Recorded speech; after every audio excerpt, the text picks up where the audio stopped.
What's up, Yesterland fans? I'm Neil, aka the Mundus, and on today's episode, the toys that made sense, we're going back to that Star Wars retro collection that I told you I was going to follow in the series. But I'm actually going to be jumping out of line. We're actually going to be digging into the new Mandalorian 3.75 action figures, and are they really what they should be?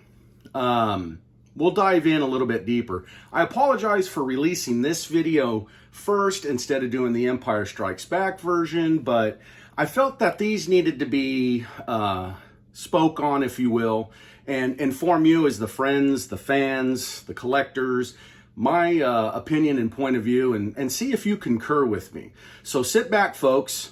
Grab your favorite beverage and snack, and before you do, remember to hit that like and subscribe button in the top right-hand corner. And as always, I'll see you in Yesterland, but I'll see you on the other side.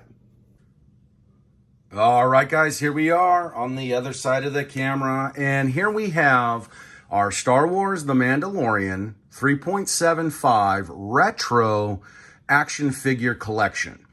Now, these were announced to us, I want to say about a year and a half ago, that we weren't going to be getting in the sequence after the Empire Strikes Back 3.75 action figures. We weren't going to be getting the Return of the Jedi, at least not right now, the Return of the Jedi figures. But they have blessed us with the Mandalorian Collection. Now, I guess we should just get right into it. I shouldn't, drag too much on this opening topic, but let me first explain, from my point of view, why Hasbro / Kenner with the, sporting the old retro, decal there, Hasbro now, Disney now, why they went this route. We all know the Mandalorian, the Disney Plus stuff, is a big hit right now. At least the Mandalorian. We know Book of Bubba Fett tanked horribly. Just bad altogether. And I'm not going to get into that. But anyways, with that being said, we have the Mandalorian Collection. And I get that the company, Hasbro and Disney, they're trying to do two things here.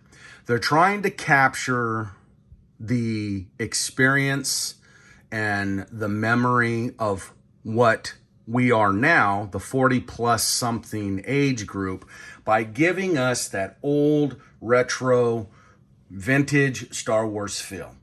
So I commend them and congratulate them for it, but unfortunately, I don't know if it really works for us collectors today. There's so many that are on the fence. This is a 50-50 divide, right? There's 50% of the fans and collectors that love it. Then there's the other 50% of the fans that can't stand it. They hate it because they feel that it's taking away from the original experience and feeling like we were when we were kids. But I get from a marketing side why they're doing it this way. So at the end of the day, they're a business. They need to make money. And this is the best way they think they need to approach that. Excuse me, I have a little frog in my throat this morning. But anyways, with that being said, I get why they're doing it that way. I don't necessarily agree with it, but I get why they're doing it. I do not believe that Hasbro is trying to target that 6 to 10, 11-year-old age group with these action figures. I believe that is thrown out the window. There's total disregard for that, and that is not their mission here. This is strictly to target the men and women in the 40 plus age group and collectors to, want to have that old experience. Again, I get it. I just don't know if I necessarily agree with it.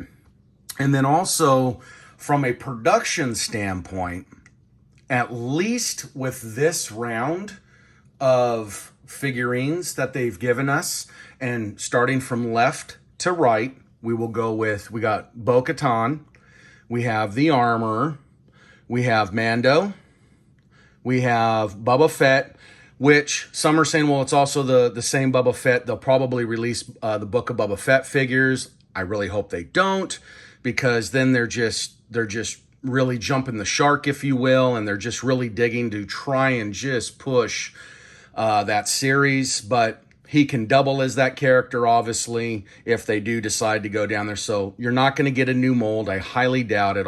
You won't get a new sculpt. It'll just be the same figure, maybe repainted. They might make him look dusty. Maybe they'll give us the character when he was being taken care of by the Tusken Raiders, but I don't know.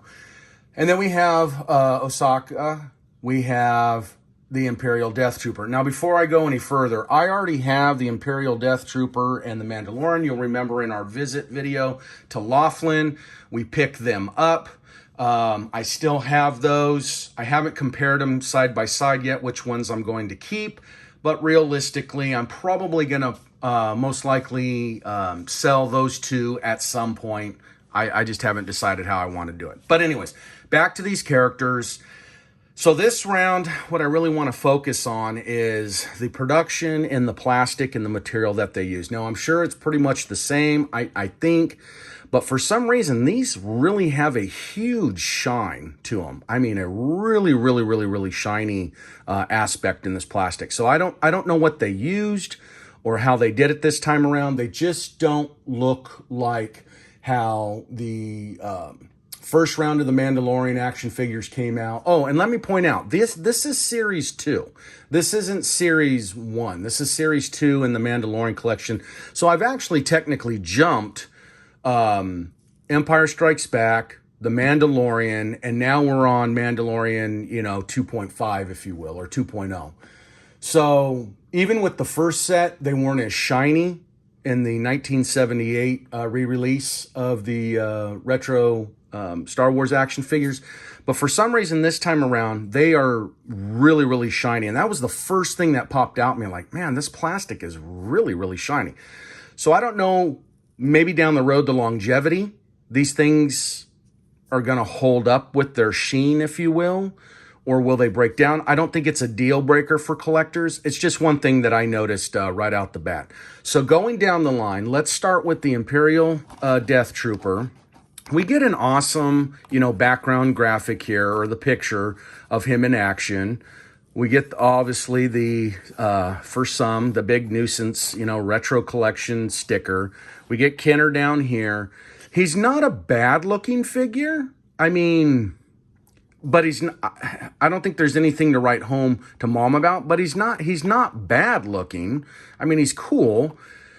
Yes, he could go with your 3.75 collection, your retro or your vintage collection.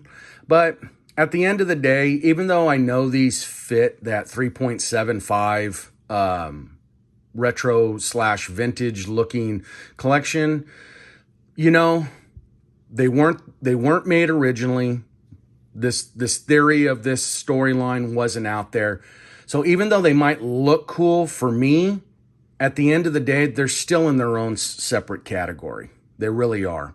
They really, for me, if I ever pull these out of package, which I probably won't, but if I did, they're not going to be posed with my vintage collection that I have. They're in their own category. They're in their own category that's 40 years in the making, right? So they're cool, but they'll never really hold that strong, a nostalgia factor. So I know I'm rambling here, and that's not what I wanted to do, but I apologize. So anyways, not a bad looking figure. Turning it over, it's just the basic back card that Hasbro is continuing to use in this line, other than the first line when they showed us the 6 on the back. But same thing. You get a little bit of history on why this or how these characters came about. The Star Wars collection is inspired by the 1970 Star Wars figures and features original figure design and detailing continued collection from the galaxy far, far away. Original design. I don't know if I would have used those words. Figure, design, and detail. Original. Okay, these are not originals. I would say paying homage. I think I would have used a different word. Paying homage to the original figure design, not the original. So these are not made by the original designers. These are not molded by the original designers and molding company. This has nothing to do with original. It's just paying homage. And I think Hasbro really needs to come out and hit that mark.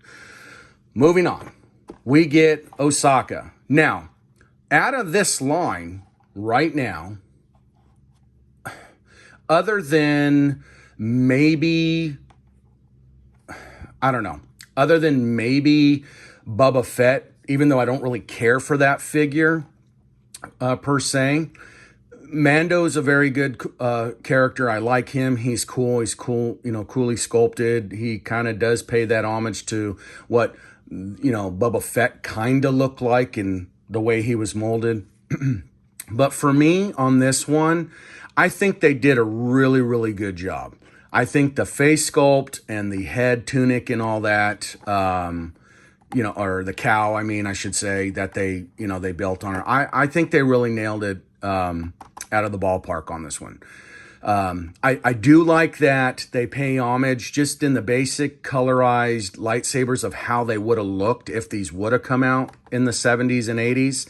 It's just a solid stick, so I get where they went there with that. So that's pretty cool. We get her picture, her graphic here.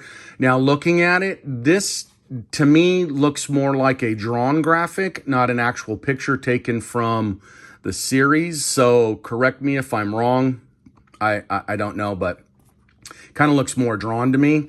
We still get, like on the card, we get this old vintage look like it's been tossed around in baskets and on the aisle. So it's kind of annoying, but anyways, we get the sticker and the same thing. It's the same card back. Nothing's changed there. Moving along, we get Bubba Fett. Like I said, he's pretty cool. Out of the line, next to Mando, I think he's got probably maybe the best detail and sculpt into him, like between Mando and Bubba Fett here. I like his colors. Obviously it's paying homage and whatnot to the vintage characters. The one thing that I noticed off the fact, you got this picture of him, right? You got this nice pose of him standing here. And I think they could have gone a little bit further with this we have the Mando, their design, their insignia that they wear, and he doesn't have it on his shoulder. So I think they could have put a little better touch there if they would have, put that on there. But I get they're trying to go with that old retro collection feel or vintage collection feel. So, would we have had those in 1978 and through the 80s? Probably not. But overall, he's not a bad looking character. But it is what it is. One thing I do not like about the head sculpt is on his like his guidance, scope type thing that he has on his helmet here for when he's shooting and all that. They molded it right into the head, and I know it's kind of hard to see. And I don't know, it just looks a little funky to me.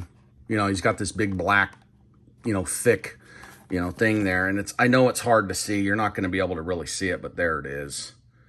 So, but it's okay. Then moving into the Mandalorian here. We got Mando. We got a new image of him here. It's not like the one from the first round where it's more full body and whatnot. The first one, he's kind of standing off, looking off to the side. Now, this time around, he's looking more head on to the camera. Again, this looks like a drawing, not an image taken from one of the episodes. We get the retro sticker, and then on the back, it's the same type of card as usual. Mando, though, he looks pretty cool. He's in now his, the Beskar design here. So he's got the shinier armor and all that, which is kind of cool. I will give him that. Like I said, he's probably, and I'm not trying to be a fanboy here, he's probably, in my opinion, next to Saga, he's probably the best character in the line. Between the three that we got going on, I'm going to say it's, Mando, Bubba Fett, and Osaka are probably my top three. So Mando's doing really good here. We have now the armor. I wasn't too fond of this character, and I know a lot of fans are, I'm going to get a lot of hate for it, but this really wasn't one of my favorite characters in the storyline when The Mandalorian came out. I get who she is and what they do as the Mandalorians, but I don't know. It was kind of just I felt like it was a thrown in developed character to try and make it all believable, and they could have left that storyline out. But anyways, moving on, you get her clasp here, for when she molds and melts the different metals, and then the Beskar metals, and then you get the hammer and all that. And she's not even really in the plastic bubble here very well. She's kind of cockeyed, but that could just be production design. But I mean, you get a decent graphic. I'll give you that. You get a decent image. Now, this doesn't look drawn. This looks like it was, taken out of one of the episodes. You get the retro sticker and whatnot, and you get the same background here. Moving on, we have Bokuton. Now, Bokuton is not a bad-looking character. I've actually got her in a 6-inch. I like her in the 6-inch better than I do the 3.75. I kind of feel like they sculpted the head on her, that her head's kind of cocked up, and it doesn't look like you can actually move that head down, so it almost looks like she's got a pitch to it. You get her 2 guns, and, why not? You can definitely tell she's got that Mandalorian style helmet on. Her sculpt too, she's got the directional scope target thing on her head. To me, it looks kind of like a sore thumb, but it is what it is. I think I would have built it a little bit thinner or whatnot, or heck, even tried to make it maybe where it came off, or it was, I don't know where I'm going with that. Maybe it just needs to be left alone there. But we get the sticker, we get the decent graphic here, and then again on the back, it's the same old card back. Nothing new.